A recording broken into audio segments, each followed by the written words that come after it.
ഉസ്താദുമാരെ, സഹോദരങ്ങളെ, സത്യവിശ്വാസികളെ,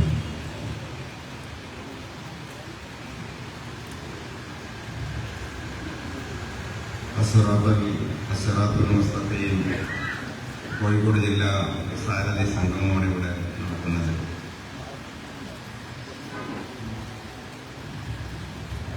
ബഹുമാനരായ മുസ്തഫ സഫി ഉസ്താദും അതേപോലെ ഒക്കെ ഏറെക്കുറെ നമ്മൾ മനസ്സിലാക്കേണ്ട കാര്യങ്ങളെ സംബന്ധിച്ചിട്ടാണ് ഇവിടെ സംസാരിച്ച് കഴിഞ്ഞു എന്നാണ് ഞാൻ വിചാരിക്കുന്നത്. അതിൻ്റെ തന്നെ അനുബന്ധമായി ഒന്ന് രണ്ട് സംഗതികൾ കൂടി 2 മണിവരെ ഇൻഷാ അല്ലാഹ് നമുക്ക് പങ്കുവെക്കാൻ പോകുകയും ചെയ്യാം.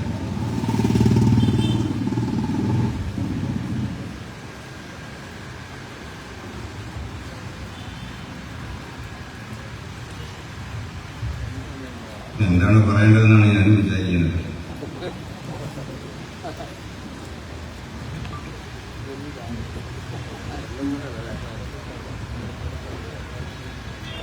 ഒന്ന്, നമ്മൾ ചെയ്യുന്ന ജോലിയെ സംബന്ധിച്ച് നമുക്കൊരു അവബോധം തീർച്ചയായും ഉണ്ട്. അത് കൂടുതൽ ഉണ്ടാവേണ്ട സാഹചര്യമാണ്.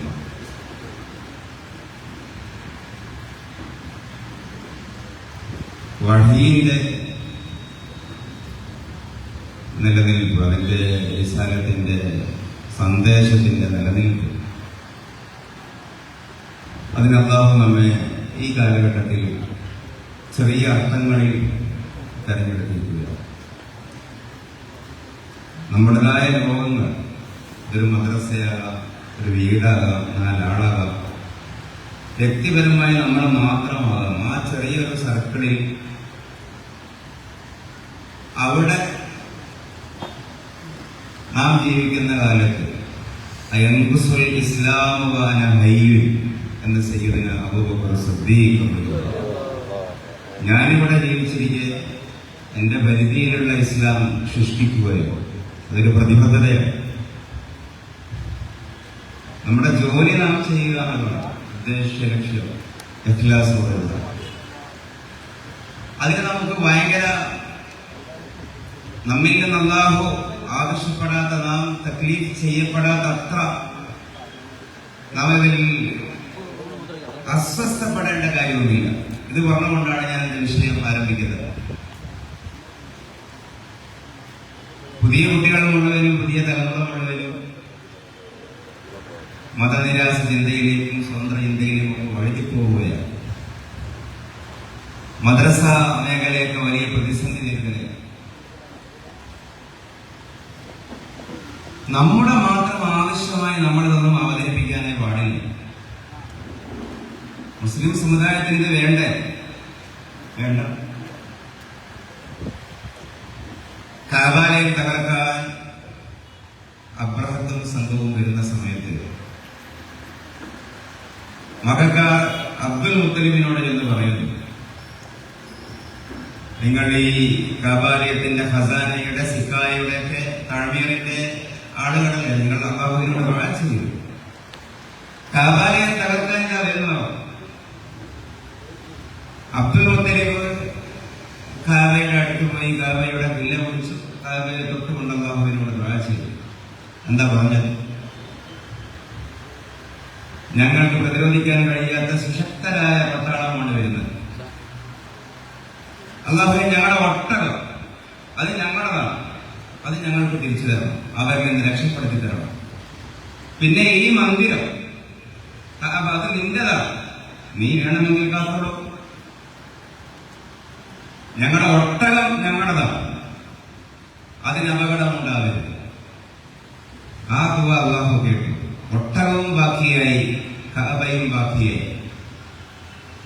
വലൗ ശിഅനാ ലആതൈനാ കുല്ല നഫ്സിൻ ഹുദാഹാ വലാകിൻ ഹഖ്ഖൽ ഖൗൽ ലഅംലഅന്ന ജഹന്നമ മിനൽ ജിന്നത്തി വന്നാസി അജ്മഈൻ. എല്ലാ ആളുകൾക്കും ഹിദായത്ത് കൊടുക്കാൻ അല്ലാഹു ഉദ്ദേശിച്ചിട്ടില്ല. വലൗ ശിഅനാ ലആതൈനാ കുല്ല നഫ്സിൻ ഹുദാഹാ, നമ്മൾ കരുതിയിരുന്നുവെങ്കിൽ ഭൂമിയിലെ എല്ലാ മനുഷ്യർക്കും നാം ഹിദായത്ത് നൽകുമായിരുന്നു. പക്ഷേ വലാകിൻ ഹക്കൽ ഖൗലു മിന്നി, ഹക്കൽ ഖൗൽ, അസന്നിഗ്ധമായ തീരുമാനം ഉറച്ചിരിക്കുന്നു. കൊത്തൊന്ന് കഷ്ണം രണ്ട്, ഇതിൽ മാറ്റമില്ല. എന്താണ് ആ പിളക്കാത്ത ഗണിതം? ലഅംലഅന്ന ജഹന്നമ മിനൽ ജിന്നത്തി വന്നാസി അജ്മഈൻ.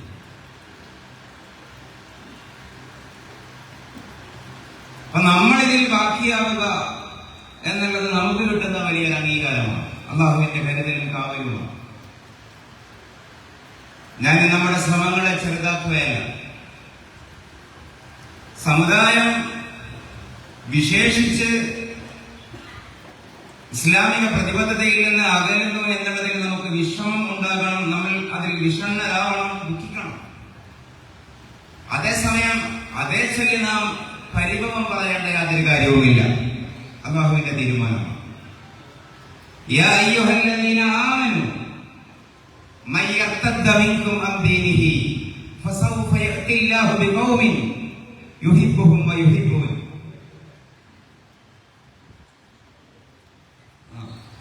KL 87 U 1640, അതേപോലെ അതിന് 87 12 24, KL 11 78 93, അതേപോലെ KL 0508. ഇത്രയും വണ്ടി മുമ്പെന്ന് പോയാലേ മുസ്തഫ മാഷ്ക്ക് പോകാൻ പറ്റുമെന്നുള്ളതാണ് പ്രതിസന്ധി അവരുടെ. അപ്പോ യാ അയ്യുഹല്ലദീന ആമനൂ, ഖുർആനിന്റെ പ്രയോഗം നോക്കൂ. വിശ്വാസികളെ, യാ അയ്യുഹന്നാസ മൻ യർതദ്ദ മിൻകും അൻ ദീനിഹി, മുസ്ലിം സമൂഹത്തോട് മുഅ്മിനീങ്ങളോടുള്ള ആയത്താണ്. എക്സ് ഇസ്ലാമിന്റെ, മുസ്ലിം സ്വതന്ത്ര ഇന്ത്യയുടെ, മുസ്ലിം സെമി ലിബറലിസ്റ്റുകളുടെ, മുസ്ലിം വ്യക്തിസ്വാതന്ത്ര്യവാദികളുടെ, ദേശീയ മുസ്ലിംകളുടെ, സാംസ്കാരിക ഇസ്ലാമിന്റെ ഒരു കാലത്ത് ഈ ആയത്തിന് മാർഗദീപമാണ്. മുഅ്മിനീങ്ങളെ മൻ യർതദ്ദ മിൻകും അൻ ദീനിഹി, നിങ്ങളിൽ നിന്ന് ആർക്കെങ്കിലും ഇസ്ലാം വിടാൻ താല്പര്യമുണ്ടായാൽ, പുതിയ പ്രവണതകളിലേക്ക് നിങ്ങൾ ചെക്കേറുകയാണെങ്കിൽ, മാർഗം കൊടുക്കുകയാണെങ്കിൽ, നിങ്ങൾക്ക് പോയി എന്നല്ലാതെ എന്താ അല്ലാഹുവിന്റെ ചോദ്യം? നിങ്ങൾക്ക് പോയി എന്നല്ലാതെ എന്താ? എനിക്കെന്ത് ഛേദം? ഞാൻ ചെയ്യുന്നത് ഇതാണ്. ഫസൗഫ യഅതില്ലാഹു ബിഖൗമിൻ, എനിക്കവിടെ വേറെ വട്ടാളമുണ്ട്. അല്ലാഹു വേറെ ഒരു ജനതയെ പകരം കൊണ്ടുവരും. ആ ജനതയുടെ സവിശേഷത, അവരുടെ ഫീച്ചേഴ്സ്, യുഹിബ്ബുഹും വയുഹിബ്ബൂന, അവർക്ക് അല്ലാഹുവിനോടും സ്നേഹം, അല്ലാഹുവിന് അവരോടും സ്നേഹം. 2-3 കാര്യങ്ങളുണ്ട് അവിടെ. ഞാനിത് പറയുന്നത് നമ്മളൊരു പ്രതിസന്ധിയുടെ ഇടയിൽ നിൽക്കുന്നവരാണ് എന്നുള്ള ഒരു ബോധം ഒരിക്കലും നമുക്കുണ്ടാവരുത്. ഒരു പ്രതിസന്ധിയുടെ ഇടയിലല്ല നമ്മളുള്ളത്. അങ്ങനെയൊന്നില്ല. ബദഅൽ ഇസ്ലാമു ഗരീബ ഫസയഊദു കമാ ബദഅ. ഇന്നത്തെ ഒരു പ്രതിസന്ധിയേ അല്ല. ഈർച്ചവാൾ കൊണ്ട് നടുവേ രണ്ടായി പിളരപ്പെട്ട പ്രവാചകന്മാരുണ്ടായിരുന്നു. തലയോട്ടിയിൽ മദ്യം ചഷകം സേവിക്കപ്പെട്ട സഹാബികൾ ഉണ്ടായിട്ടുണ്ട്. മുദ്ര ചെയ്യപ്പെട്ട, കളച്ഛേദം ചെയ്യപ്പെട്ട, അവയവങ്ങൾ വ്യത്യസ്ത ദിശകളിൽ നിന്ന് മുറിക്കപ്പെട്ട, കുരിശിൽ തറക്കപ്പെട്ട ആളുകൾ ഉണ്ടായിട്ടുണ്ട്. സമയമാറ്റം പോലുള്ള ഏതോ ഒരു വിഷയം ഉണ്ടായപ്പോ അന്ന് മുസ്ലിങ്ങൾ ഒന്നിച്ചിരിക്കേണ്ട സാഹചര്യമല്ലേ എന്ന് പത്രക്കാര് സയ്യിദുൽ ഉലമയോട് ചോദിച്ചപ്പോൾ അദ്ദേഹം കൊടുത്തൊരു മറുപടി ഞാനിവിടെ ഓർക്കുകയാണ്. പത്രക്കാർ എടുത്തു പറഞ്ഞൊരു കാര്യം, മുസ്ലിങ്ങൾ പ്രത്യേകം പ്രതിസന്ധി നേരിടുന്ന ഈ കാലഘട്ടത്തിൽ എന്നായിരുന്നു. തങ്ങൾ ഉസ്താദ് പറഞ്ഞു, ആ പ്രയോഗം ശരിയല്ല, മുസ്ലിങ്ങൾ അങ്ങനെ പ്രത്യേകം ഇപ്പോൾ ഒരു പ്രതിസന്ധി നേരിടുന്നില്ല. എന്നും ഉണ്ടായിരുന്ന പ്രതിസന്ധികൾ, ഇതൊരു കൂടുതൽ പ്രതിസന്ധി നിറഞ്ഞ കാലമാണ്. നമ്മൾ തന്നെ പറയുമ്പോൾ പ്രതിസന്ധി കൂടുകയേ ഉള്ളൂ, കുറയുകയില്ല. അൺകണ്ടീഷണലായി നിൽക്കുക, അതിന്റെ ഇടയിൽ സാധ്യമാകുന്ന ദഅവത്ത് സാധിപ്പിച്ചെടുക്കുക. ഇതായിരുന്നു എന്നും സൂഫികളുടെ, ഇസ്ലാമിന്റെ ദഅവത്തിന്റെ രീതി. ഇങ്ങനെ ആയാൽ, അവസരം ഒത്താൽ മാത്രമേ ഞാൻ ജോലി ചെയ്യൂ എന്ന് പറയുന്ന, ഇത് ശരിയാകൂ എന്ന് പറയുന്ന ആ രാഷ്ട്രീയമുണ്ടല്ലോ, അത് സൂഫി മൻഹജല്ല. അതാണ് ഞാൻ തുടക്കത്തിൽ ഉദാഹരണത്തിലല്ലേ പറഞ്ഞത്. ഒരാളാണെങ്കിൽ ഒരാൾ, ഒരു മിനിറ്റ് ആണെങ്കിൽ ഒരു മിനിറ്റ്, ഒരു സെക്കൻഡ് ആണെങ്കിൽ ഒരു സെക്കൻഡ്, അതിൽ ദഅവത്തുണ്ട്. അള്ളാഹു എങ്ങനെയാണ് ഈ ദഅവത്തിന്റെ രീതിശാസ്ത്രം അള്ളാഹു പോലും ചെയ്തത്? പങ്കെടുക്കാൻ സാധ്യതയുള്ള ആളുകളുടെ എണ്ണം കുറവായതിന്റെ പേരിൽ, കുറഞ്ഞു പോകുമോ എന്നുള്ള ആശങ്കയുടെ പേരിൽ PA കൊണ്ട് പരിപാടിക്ക് വരില്ല എന്ന് അറിയിച്ച ഒരു സ്ഥലത്തേക്ക് കുറച്ചു മാസങ്ങൾക്ക് മുമ്പ് നന്ദിയുടെ അടുത്തുള്ള ഒരു മഹലിൽ ഞാൻ പോയിരുന്നു. ഉദാഹരണം, ആളുകൾ കുറവായിരിക്കും, വേണ്ടത്ര സമയം കിട്ടില്ല. അദ്ദേഹത്തെ പറ്റി ഒരു മോശ വിചാരം സ്വയം ഓർമ്മിപ്പിച്ചോ പറയാനാണ് ഞാനിത് കൊണ്ടുവന്നത്. അതേസമയം വിശുദ്ധ ഖുർആൻ നാം 5ാം ക്ലാസ്സിലേക്കും 6ാം ക്ലാസ്സിലേക്കും ഒക്കെ 12ാം ക്ലാസ് വരെയുള്ള ചെറിയ കുട്ടികളിലേക്ക് ഖുർആനുമായി, ദീനിയാത്തുമായി, അമലിയാത്തുമായി പോകുമ്പോൾ നമ്മൾ ഓർക്കേണ്ട ഒരു പരമാർത്ഥം, 12 വയസ്സുകാരനായ സയ്യിദുനാ യൂസുഫ് അലൈഹിസ്സലാമിന്റെ മുമ്പിലേക്ക് ജിബ്രീലിനെ പറഞ്ഞയക്കുവാൻ അള്ളാഹുവിന് മടിയുണ്ടായിരുന്നില്ല. ഒരു ഉദാഹരണം, അള്ളാഹു ആലോചിച്ചോ, ഇത്രയും വിശാലമായ ലോകത്ത് നിന്നും തന്റെ മുഖറബായ മലക്കിനെ പറഞ്ഞയക്കുന്നത് ആരോട് സംസാരിക്കാനാണ്? ഒരു 12 വയസ്സുകാരനോട് സംസാരിക്കുന്നത്. എവിടത്തേക്ക്? ഒരു ദിവസം 3 അല്ലെങ്കിൽ 2-3 ബസ്സുകളേ ഉള്ളൂ, ഓട്ടോയിൽ കയറി പോകണം, ജീപ്പ് പ്രയാസമാണ്, മഴയാകുമ്പോ പ്രയാസമാണ് പോക്ക് വരവ്. റിമോട്ട് ഏരിയകളിലേക്ക്,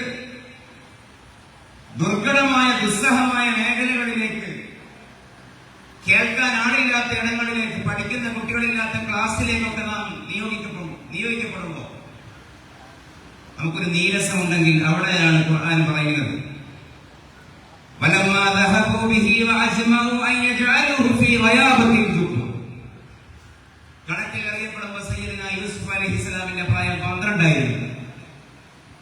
ഫലമ്മാ ദഹബൂ ബിഹി, ഇക്കാക്കമാർ യൂസുഫിനെ കൊണ്ടുപോവുകയും വഅജ്മഉ അൻ യജ്അലുഹു ഫീ ഗയാബത്തിൽ ജുബ്ബ്, പൊട്ടക്കിണറ്റിൽ തള്ളാൻ അവർ ഐക്യകണ്ഠേന തീരുമാനമെടുക്കുകയും ചെയ്ത സന്ദർഭം, കിണറ്റിൽ തള്ളി. ആ സമയത്ത് അല്ലാഹു പറയുകയാണ്, ഫഔഹൈനാ ഇലൈഹി, ലോകത്തെ ഏറ്റവും നിഗൂഢമായ റൂട്ട് മാപ്പ് അനുസരിച്ചുകൊണ്ട് സഞ്ചരിക്കുന്ന അള്ളാഹുവിന്റെ സൃഷ്ടിയാണ് ജിബ്രീൽ അലൈഹിസ്സലാത്തു വസ്സലാം. ഈജിപ്തിലെ ഒരു പൊട്ടക്കിണറ്റിന്റെ ഉള്ളിലേക്ക് 12 വയസ്സുകാരനോട് സംസാരിക്കാൻ പൊട്ടക്കിണറ്റിന്റെ ഉള്ളിലേക്ക് വരികയാണ് ആര്? ജിബ്രീൽ അലൈഹിസ്സലാം. എന്നിട്ട് ഈ 12കാരനോട് പറയുന്നു, ലതുനബ്ബിഅന്നഹും ബിഅംരിഹിം ഹാദാ വഹും ലാ യശ്ഉറൂൻ. മോനെ, നിന്റെ വേദന അല്ലാഹു അറിയുന്നുണ്ട്. നിന്റെ ഇക്കാക്കമാർ ഈ കണക്കിൽ തള്ളി എന്നുള്ളതാണല്ലോ നിന്നെ സങ്കടപ്പെടുത്തുന്ന കാര്യം. കുറച്ചു കാലം കഴിഞ്ഞാൽ ഈ ഇക്കാക്കമാർ നിന്റെ മുമ്പിലേക്ക് അരി വാങ്ങാൻ, ഗോതമ്പ് വാങ്ങാൻ റേഷൻ കാർഡുമായി വരും. നീ അവരെ തിരിച്ചറിയും, അവർ നിന്നെ തിരിച്ചറിയില്ല. ആ സമയത്ത് ലതുനബ്ബിഅന്നഹും ബിഅംരിഹിം ഹാദാ, നിന്നോട് ചെയ്ത ഈ കടുപ്പം, ഈ കാഠിന്യം ഓരോന്നായി നീ അവരോട് പറയുക തന്നെ ചെയ്യും എന്ന് അല്ലാഹു യൂസുഫിനെ 12കാരനെ പൊട്ടക്കണക്കിന്റെ ഉള്ളിൽ വെച്ച് അറിയിക്കുകയാണ്. പൊട്ടക്കണക്കിന്റെ ഉള്ളിൽ വെച്ചും കൈമാറിയിട്ടുണ്ട് വഹീ. ആൾപെരുമാറ്റമില്ലാത്ത കൊടുങ്കാടിന്റെ ഉള്ളിലുള്ള പൊട്ടക്കണക്കിന്റെ ഉള്ളിലും ഉണ്ടായിട്ടുണ്ട് വഹീ. അതാണ് സിറാത്തുൽ മുസ്തഖീമിന്റെ മനോഹാരിത. കണ്ടീഷൻസ് വന്നാൽ മാത്രമുള്ളിടത്തല്ല ഇസ്ലാമിന്റെ ദഅവത്തുള്ളത്. എവിടെയുമാണ്.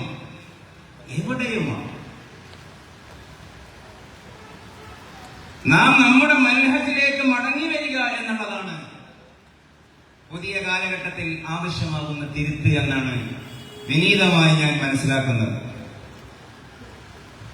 സെമി ലിബറലിസത്തെ, സെമി ഭൗതികവാദം കൊണ്ട് മറികടക്കാൻ കഴിയില്ല. ഞാൻ പറയുന്നത് നോക്കൂ, ഇപ്പൊ ശശി തരൂർ, ലൈവും കാര്യങ്ങളൊന്നും ഇല്ലല്ലോ, അദ്ദേഹം കുറച്ചു കാലങ്ങൾക്ക് മുമ്പേ പറയുന്ന ഒരു കാര്യമുണ്ട്. എന്താ? അദ്ദേഹം കോൺഗ്രസിനെ ഇടക്കിടക്ക് തിരുത്താൻ ശ്രമിക്കും. എന്നിട്ട് പറയും, സോഫ്റ്റ് ഹിന്ദുത്വയും റിയൽ ഹിന്ദുത്വയും ഹിന്ദു സമൂഹത്തിന് മുമ്പിൽ ഓപ്ഷനായി വന്നാൽ ആരെങ്കിലും സോഫ്റ്റ് ഹിന്ദുത്വം സ്വീകരിക്കുമോ? ശരിക്കുള്ള റിയൽ ഹിന്ദുത്വമല്ലേ സ്വീകരിക്കുകയുള്ളൂ. അതായത് കോൺഗ്രസ് പാർട്ടി ഒരു മൃദു ഹിന്ദുത്വ സമീപനം സ്വീകരിക്കുന്നു എന്നാണ് തരൂർ അന്നേ ആരോപിക്കുന്നത്.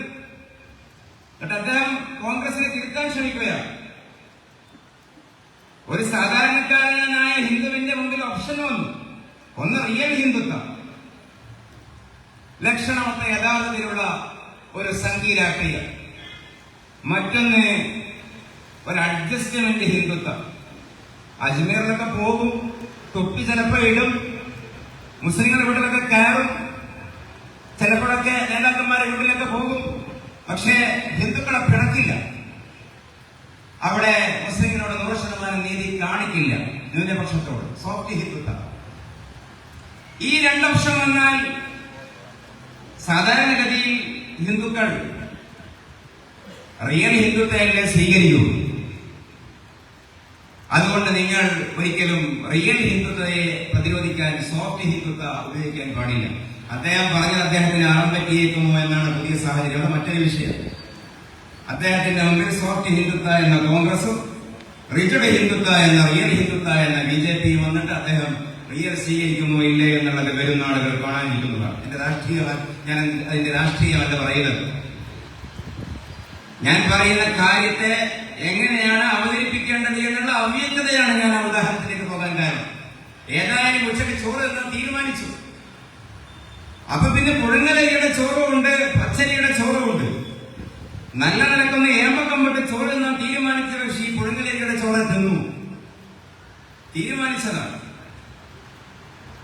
ഈ സമുദായത്തിന്റെ മുമ്പിൽ, പുതിയ കുട്ടികളുടെ മുമ്പിൽ എത്തുമ്പോൾ ഒരു ഭാഗത്ത് കുറ്റമറ്റ ലിബറലിസം,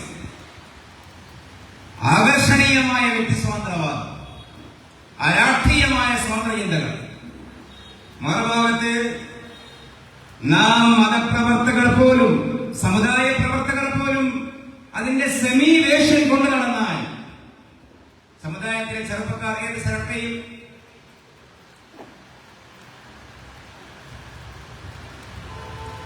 ഇതെന്താണ് ഇയാൾ പറയുന്നത് അല്ലേ? 2 മാസം കഴിഞ്ഞാൽ റബീഉൽ അവ്വൽ വരുന്നു. ഒരു ഉദാഹരണം, റബീഉൽ അവ്വലിൽ പുതിയ കുട്ടികൾ പാട്ട് പാടണമെങ്കിൽ നാം വിചാരിക്കുകയാണ് അത് സിനിമാ ഗാനത്തിന്റെ ടോണിലുള്ള മധുബൻ നബി പാട്ട്. അത് വിപണിയിൽ ഇറക്കാൻ വേണ്ടി കുറെ ആളുകളുടെ മത്സരം. ഒരു ഉദാഹരണമാണ്. കാരണം നാം തന്നെ വിചാരിക്കുന്നു ഇവര് മൂളിപ്പാട്ട് പാടുന്ന, ഫോണിൽ കേൾക്കുന്ന, പാതിരാവ് ഇയർഫോൺ വെച്ച് കേൾക്കുന്ന ഈ പാട്ടുകൾ ആ ടോണിൽ മുത്തുനബിയെ പരിചയപ്പെടുത്തിയാൽ അത് കൂടുതൽ അവരിൽ സ്വാധീനം ചെലുത്തും. മൗഢ്യതയാണ്. സുന്നികളും ജമാഅത്തെ ഇസ്ലാമിയും രണ്ടായ വഴി അതാണ്.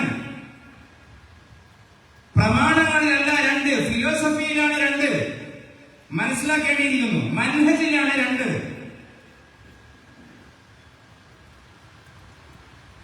സുന്നികൾക്ക് പാട്ടുണ്ട്, അത് ഓത്തും ബൈത്തും മാലയുമാണ്. അതിന് അതിൻ്റെതായ പാരമ്പര്യമുണ്ട്.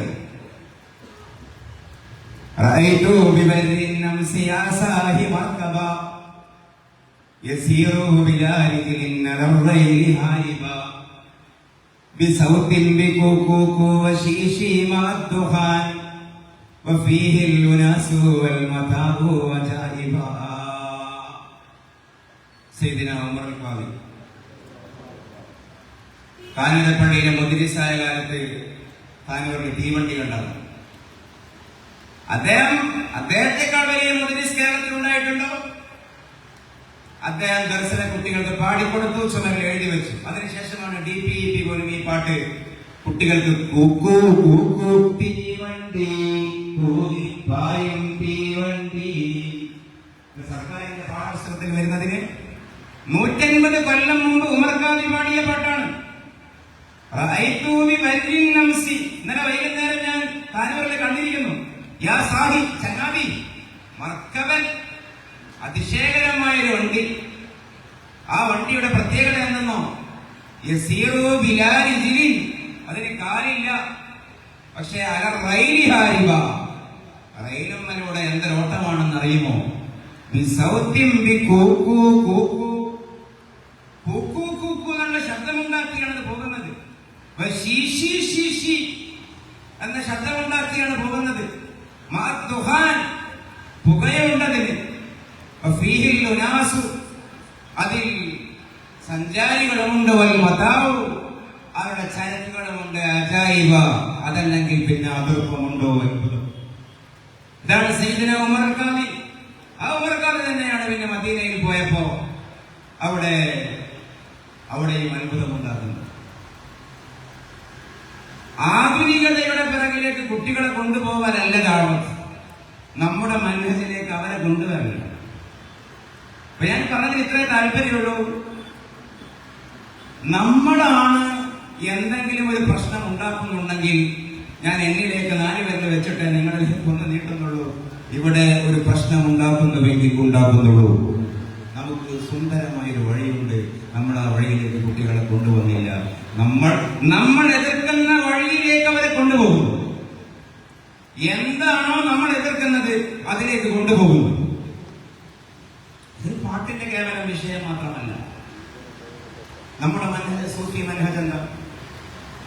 കരയണം എന്നുള്ളതാണ്, ചിരിക്കണം എന്നുള്ളതല്ല. നമ്മുടെ കുട്ടികൾക്ക് അതിന്റെ കരച്ചലിന്റെ ഒരു മനോഹാരിത കുട്ടികൾക്ക് പറഞ്ഞു കൊടുക്കാറുണ്ടോ? എന്താ നീ കരയുന്ന പോലെ? ചെറുപ്പത്തിലെ നമ്മൾ മദ്രസയിൽ ഉസ്താദം പഠിപ്പിക്കുക. ആത്മീയ ഗുരുക്കളാണ് നമ്മൾ. നമ്മുടെ ഇൻഫർമേഷൻ ബാങ്കുകളല്ല, ഡാറ്റാ ബാങ്കുകളല്ല. മദ്രസയുടെ പ്രത്യേകത തന്നെ സാംസ്കാരികവൽക്കരണമല്ലേ? വിവര വിദ്യാഭ്യാസ വിതരണമാണോ മദ്രസ? അതിന് ഈ കാലഘട്ടത്തിൽ എന്ത് പ്രസക്തിയാണുള്ളത്? 1.25 മണിക്കൂർ കൊണ്ട് എന്ത് വിവരവും വിദ്യാഭ്യാസവുമാണ് വിതരണം ചെയ്യാൻ കഴിയുക? സാധ്യമല്ല. മദ്രസ കൾച്ചറലൈസേഷൻ പ്രോസസ് നടക്കേണ്ട കേന്ദ്രമാണ്. എഡ്യൂക്കേഷൻ പ്രോസസ് നടക്കേണ്ട കേന്ദ്രം രണ്ടാമതേ ആവുന്നുള്ളൂ.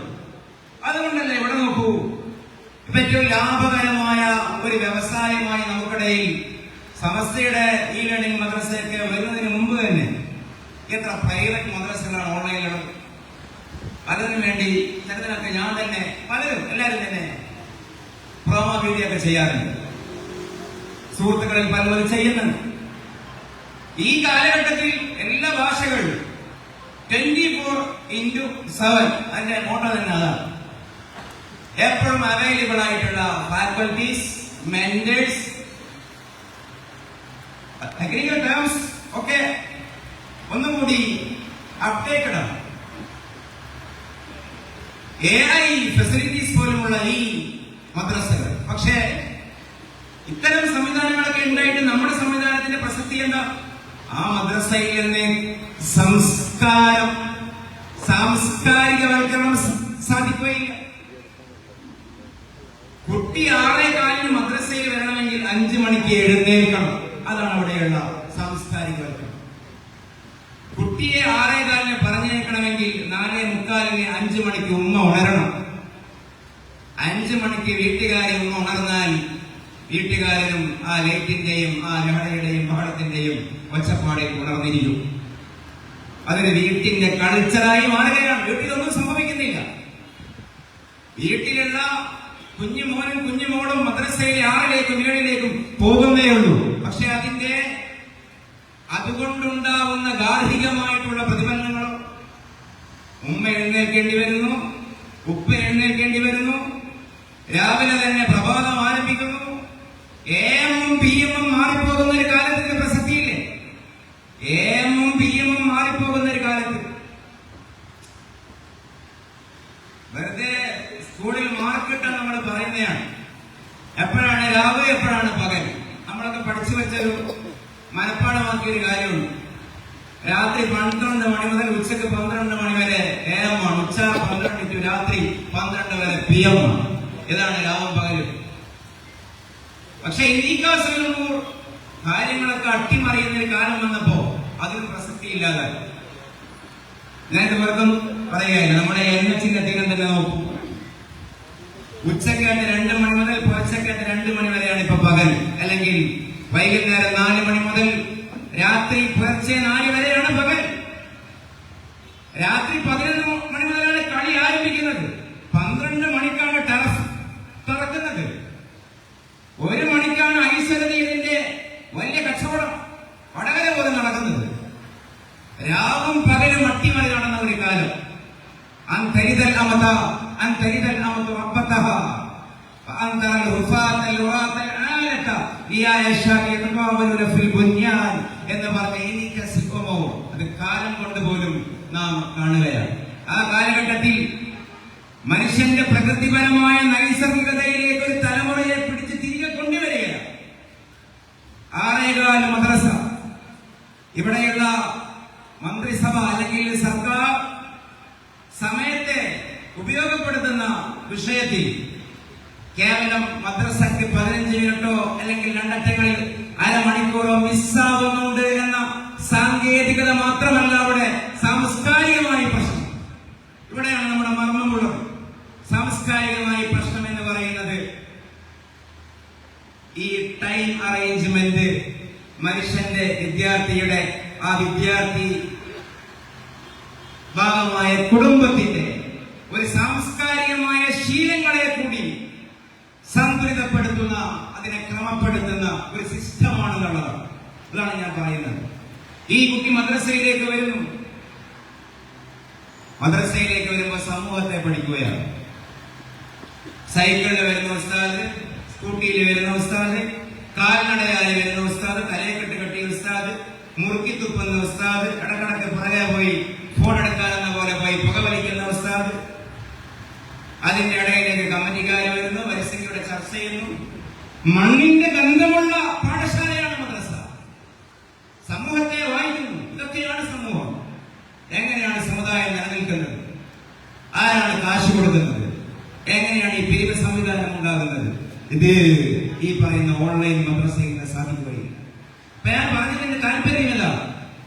ഇങ്ങനെ ഒരു സാംസ്കാരികവൽക്കരണം, ആ സാംസ്കാരികവൽക്കരണത്തിലേക്ക് ഈ കുട്ടിയുടെ ബോധത്തെ കൊണ്ടുവരാൻ കഴിയുമ്പോഴാണ് ഇസ്ലാമിന്റെ തനിമയിലേക്ക്, ഈ ഋജുവായ പാതയിലേക്ക് ഇതിവിടെ ബാക്കിയാവുന്നത്.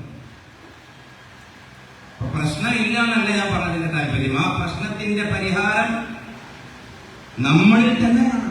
കാറ്റും നീ, കടലും നീ, കപ്പലും നീ, കപ്പിത്താനും നീ. ഇവര് പറഞ്ഞല്ലോ, ഒന്നും പുറത്തല്ല. കാറ്റും നീ, കടലും നീ, കപ്പലും നീ, കപ്പിത്താനും നീ. ഒന്നും പുറത്തല്ല. നീ തന്നെയാണ് കാറ്റ്, നീ തന്നെയാണ് കടൽ, നീ തന്നെയാണ് കപ്പൽ, നീ മാത്രമാണ് കപ്പിത്താൻ. സമുദായത്തോട് പറഞ്ഞത് അതാണ് ഇവിടെ സംഭവിക്കുന്നത്.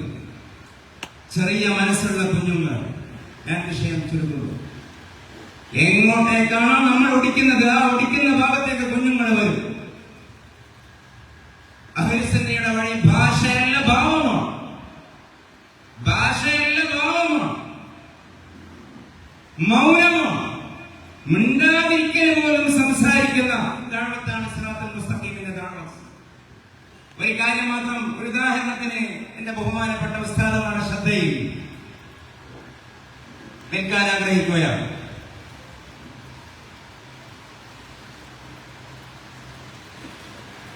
വലിയ കഥ പറയുകയല്ല, പ്രായോഗികമായ ഉദാഹരണം. അമേരിക്കയിലെ അഹ്ലുസുന്നയുടെ 99.9% അങ്ങനെ പറയാതെ പ്രത്യേക ചർച്ചയും നടക്കുന്നുണ്ടല്ലോ. നമ്മളെപ്പോലെ ഇസ്ലാം കൊണ്ട് നടക്കുന്ന ഒരു സമൂഹമാണ് സൈത്തൂന അറബി കോളേജ് അല്ലെങ്കിൽ യൂണിവേഴ്സിറ്റി. അവിടെയുള്ള ഒരു പ്രൊഫസറാണ്. ചെറിയൊരു ഉദാഹരണം, അമേരിക്കയിലെ നൂഹ് ലവോട്ട, ആ പേര് നിങ്ങൾ ഓർക്കേണ്ട, എന്റെ കഥ കേട്ടാൽ മതി. അദ്ദേഹം ക്രിസ്ത്യനായിരുന്നു, ഇസ്ലാമിലേക്ക് വന്നു. അദ്ദേഹത്തോട് കുട്ടികൾ ചോദിച്ചു, നൂഹ് ലവോട്ടയോട് നിങ്ങൾ എങ്ങനെയാണ് ഇസ്ലാമിലേക്ക് വന്നത്? അപ്പൊ അദ്ദേഹം അതിന് മറുപടി പറഞ്ഞത്, ഹബീബ് അലി ജിഫ്രിയുടെ പ്രഭാഷണം കേട്ടിട്ടാണ് ഞാൻ ഇസ്ലാമിലേക്ക് വന്നത്. അതിനിപ്പോ എന്താ അത്ഭുതം? ഹബീബ് അലി ജിഫ്രി എല്ലാവർക്കും ഏറെക്കുറെ അറിയുന്ന ആളാണ്. ഹബീബ് ഉമർ ഹഫീസ് യമനിലെ ദാറുൽ സഫയുടെ തലവൻ, അദ്ദേഹത്തിന്റെ ശിഷ്യനായ ഹബീബ് അലി ജിഫ്രി, ഖാദിരിയ ത്വരീഖത്തിന്റെ വലിയ ഷെയ്ഖായ ഇന്റർനാഷണൽ ഒരു ഖാദിരിയ പ്രസ്ഥാനത്തിന്റെ ഒരു പിക്ചറാണ്, പ്രൊഫൈലാണ് ഹബീബ് അലി ജിഫ്രി. പക്ഷെ ഇതിനെന്താ വലിയ അത്ഭുതം എന്താണെന്ന് വെച്ചാൽ ഹബീബ് അലി ജിഫ്രി ഇംഗ്ലീഷിൽ പ്രസംഗിക്കാറില്ല, അറബിയിൽ പ്രസംഗിക്കാറുള്ളൂ.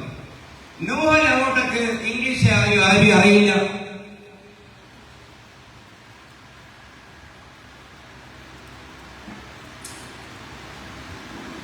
ഒന്നുകൂടി, ഹബീബ് അലി ജിഫ്രി ഇംഗ്ലീഷിൽ പ്രസംഗിക്കാറേ ഇല്ല, അദ്ദേഹം അറബിയിലെ പ്രസംഗിക്കാറുള്ളൂ.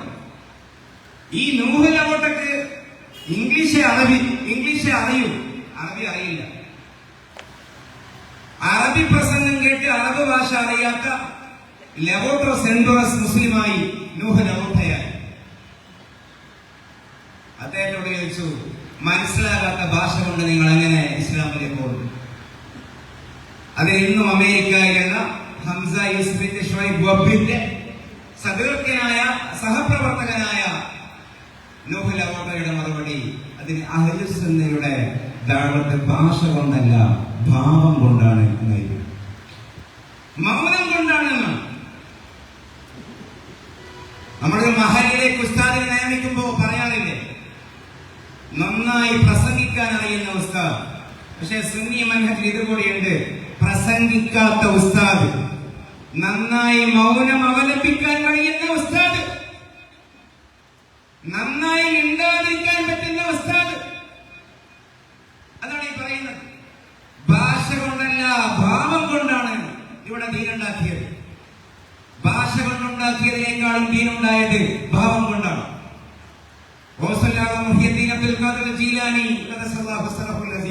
അദ്ദേഹത്തിന്റെ പ്രഭാഷണത്തിന്റെ സമാഹാരമാണ് ഫുതുഹാത്തുൽ ഗൈബ്. അതിലുള്ള അദ്ദേഹത്തിന്റെ പ്രസംഗത്തിന്റെ ഒരു ലെങ്ത് ബഹുമാനപ്പെട്ട ഉസ്താദുമാർ കണ്ടിട്ടുണ്ടാകുമല്ലോ പലരും. അറബിയിൽ നമ്മൾ ഇന്ന് വായിച്ചു നോക്കിയാൽ 8 മിനിറ്റോ 10 മിനിറ്റോ പോലും ദീർഘിക്കില്ല ഓരോരോ പ്രഭാഷണങ്ങൾ. പക്ഷേ അദ്ദേഹം ബഗ്ദാദിൽ പ്രസംഗിക്കുമ്പോൾ അദ്ദേഹത്തിന്റെ പ്രഭാഷണത്തിന്റെ സവിശേഷത വിശദീകരിക്കുന്ന മനാഖിബിൽ കാണാം, 30,000 കുതിരകൾക്ക് പാർക്ക് ചെയ്യുവാൻ സാധിച്ചിരുന്ന 30,000 കുതിരകളെ കെട്ടിയിടാനുള്ള കുതിരക്കുറ്റികൾ ഉണ്ടായിരുന്നു അദ്ദേഹത്തിന്റെ പ്രഭാഷണം നടക്കുന്ന വേദിക്ക് സമീപമുള്ള പറമ്പിൽ. കോഴിക്കോട് ലുലുമാളിൽ അല്ല, കേരളത്തിലെ ഏറ്റവും വലിയ ലുലുമാളിൽ 5000 വാഹനങ്ങൾക്ക് പാർക്ക് ചെയ്യാൻ സൗകര്യമില്ല. മദീനയിലെ മസ്ജിദുൽ നബവിയുടെ പ്രധാനപ്പെട്ട ഒരു സവിശേഷത, അറ്റ് വൺസ് ഒറ്റ സമയത്ത് 20,000 വാഹനങ്ങൾക്ക് പാർക്ക് ചെയ്യുവാൻ പറ്റുന്ന അണ്ടർഗ്രൗണ്ട് സംവിധാനമുണ്ട് എന്നുള്ളതാണ്. 900 കൊല്ലങ്ങൾക്ക് മുമ്പ് മുസ്ലിം ലോകത്തോട് സംസാരിച്ച സൂഫി ആധ്യാത്മിക നേതാവിന്റെ പ്രഭാഷണം കേൾക്കാൻ 30,000 കാറുകൾക്ക് പാർക്ക് ചെയ്യുവാൻ പറ്റുന്ന സൗകര്യമുണ്ട് എന്നുള്ളതിന്റെ മറ്റൊരു ഭാഷ്യമാണ് 30,000 കുതിരകളെ കെട്ടിയിടാനുള്ള കുറ്റിയുണ്ടായിരുന്നു. താളവണ്ടിക്ക് ചക്രം കണ്ടുപിടിക്കാത്തൊരു കാലത്ത്, പാട്ടവളക്കിൽ മണ്ണെണ്ണയും വരുന്നതിന് മുമ്പ് ഒരു കാലത്ത്, പരിഷ്കാരങ്ങൾ അതിന്റെ തോട് പൊളിച്ച് പുറത്ത് വരുന്നതിന്റെയും മുമ്പൊരു കാലത്ത് അദ്ദേഹം മൗനം കൊണ്ടും ഭാവം കൊണ്ടും സംസാരിക്കുന്നത് കേൾക്കാൻ മിൻ ഖുറാസാന ഇലൽ ഉന്ദുലുസ്, അഫ്ഗാനിസ്ഥാൻ മുതൽ സ്പെയിൻ വരെയുള്ള പ്രവിശ്യകളിൽ നിന്ന് സംഘമായി കുതിരപ്പുറത്തും ഒട്ടകപ്പുറത്തും മാസങ്ങളോളം സഞ്ചരിച്ച് കാൽനടയായും ആളുകൾ ബഗ്ദാദിലേക്ക് വന്നിരുന്നു. 8 മിനിറ്റ് പ്രസംഗം കേൾക്കാൻ, 10 മിനിറ്റ് പ്രസംഗം കേൾക്കാൻ. ഇങ്ങനെയാണ് ഇസ്ലാം ഉണ്ടായത്. ആ ഇസ്ലാമിന്റെ കഥയല്ല നമ്മൾ പറയുന്നത്. കൽബിൽ നിന്ന് കൽബിലേക്കാണ് സംസാരമെങ്കിൽ, കൽബിൽ നിന്ന് കൽബിലേക്കാണ് നോട്ടമെങ്കിൽ, അവിടെ ഒരു ലഹള മതി ഒരു കുട്ടിയെ നമ്മുടെ കൂടെ നിർത്താൻ, ഒരു സമൂഹത്തെ നമ്മുടെ കൂടെ നിർത്താൻ. അതാണ് ഇസ്ലാമിന്റെ എക്കാലത്തേക്കുമുള്ള എന്നുമുള്ള, അതിന് ഉള്ളിലാണ് ബോധമുണ്ടാകേണ്ടത്. ഞാൻ ചുരുക്കുന്നു. അതുകൊണ്ടാണ് ഖുർആൻ ഞാൻ തുടക്കത്തിൽ പറഞ്ഞ ആയത്ത്, ഈ കൗമിനെയാണ് നാം ഉണ്ടാക്കേണ്ടത്. അള്ളാഹു ഒരു ജനതയെ പകരം കൊണ്ടുവരും. മതം വിടൽ ഒരു ടെൻഡൻസിയായ കാലത്ത്, പാരമ്പര്യ ഇസ്ലാം കൊണ്ടു നടക്കൽ ഒരു അപകർഷതയായ കാലത്ത് ഈ ജനതയെ അള്ളാഹു പകരം കൊണ്ടുവരും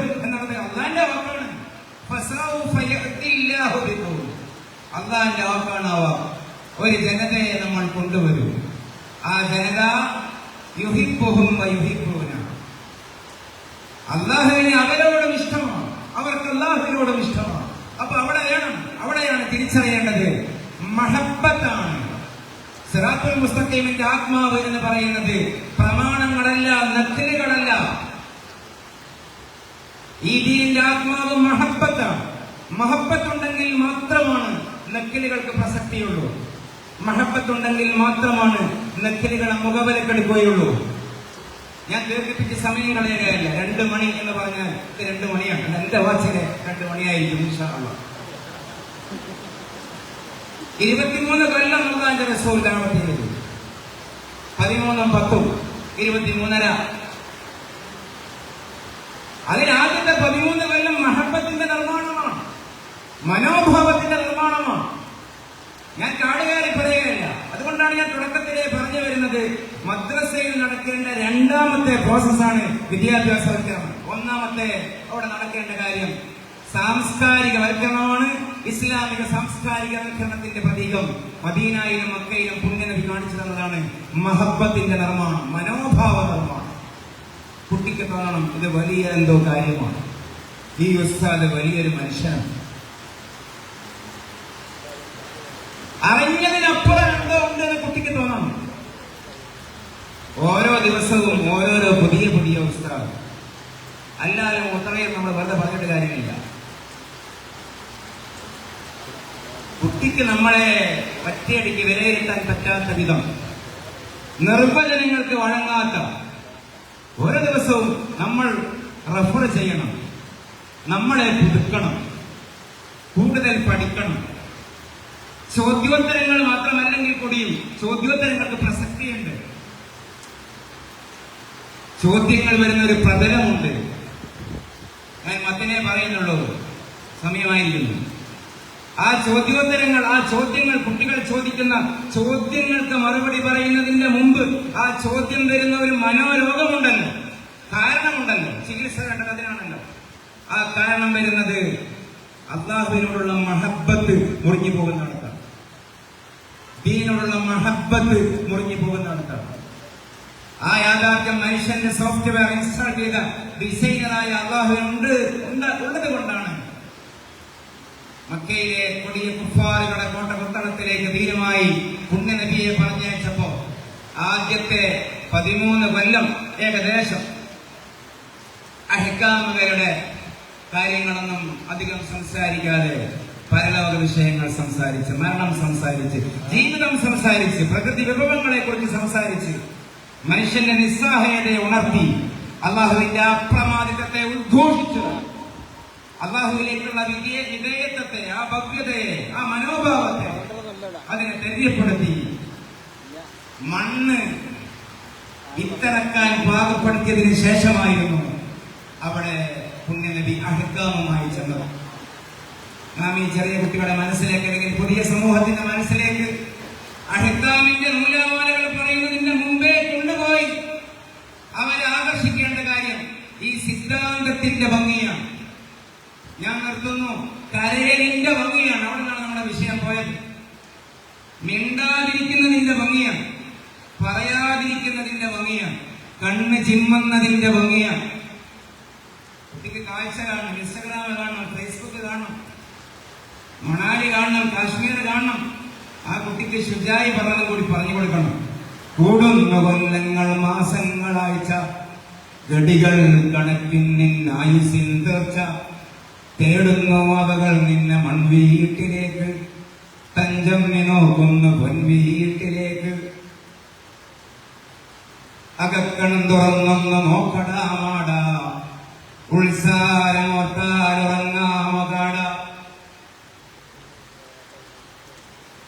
മുഖക്കണ്ണടക്കുൽ തുറക്കട്ട മാട, കൂട്ടിട്ട പഞ്ചപ്പിൽ മുത്തുണ്ട് കാട. ഇത് ശുചായി 150 കൊല്ലം മുമ്പ് ആരോടാ പറഞ്ഞത്?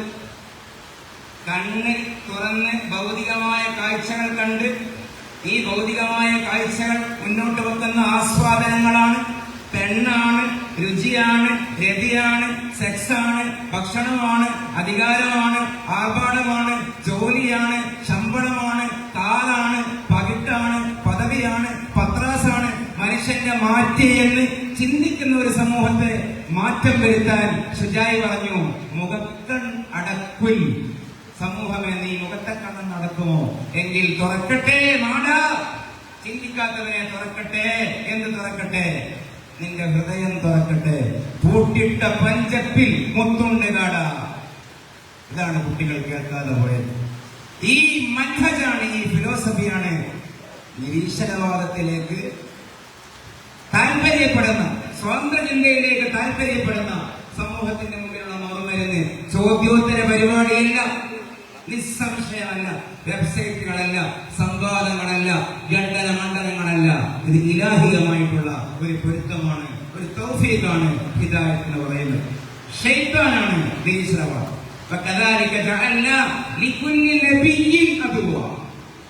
ഏത് ഇസ്ലാമിക ഐഡിയോളജിക്കും ഒരു ഐഡിയോളജിക്കൽ അതറുണ്ട്. ഏതാണ് അതർ? ഷയാത്തീനുൽ ഇൻസി വൽ ജിന്ന്. മനുഷ്യരും ജിന്നും കൂടി ചേരുമ്പോൾ ഉണ്ടാകുന്ന ചില പ്രത്യയശാസ്ത്രങ്ങൾ. സുഖ്റുഫൽ ഖൗൽ, കീവേഡ്സ്. എന്താ കീവേഡ്സ്? സുഖ്റുഫൽ ഖൗൽ. മതം ഒഴിവാക്കൂ, മനുഷ്യനാകൂ, ലെറ്റ് എവിഡൻസ് ലീഡ്. ഇതൊക്കെയല്ലേ പുതിയ കുട്ടികളെ കൊണ്ടുപോകുന്നത്. My body is my choice, my health is my choice, my choice is to my choice. സുഖ്റുഫൽ ഖൗലി ഗുറൂറ. പക്ഷേ ഖുർആൻ പറഞ്ഞു, അത് അവർ പറയാൻ കാരണം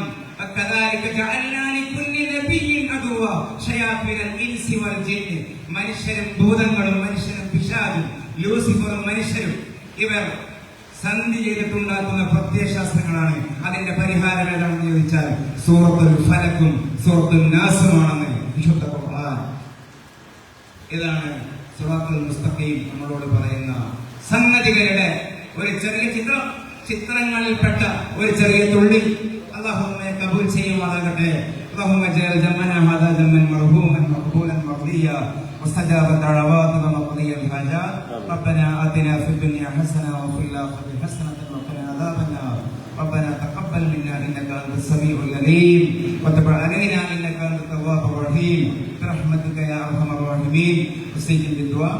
السلام عليكم ورحمة الله.